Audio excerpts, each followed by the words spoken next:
Testing of Hyundai HGN25 air circuit breaker. The basic settings will be set by the customer.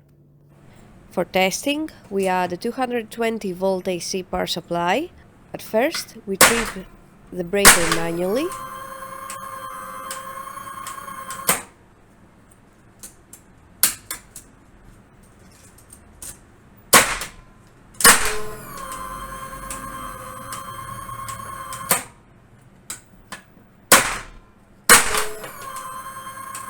Next, we perform a short time delay test, and the breaker trips almost instantly. Lastly, we perform a long time delay test.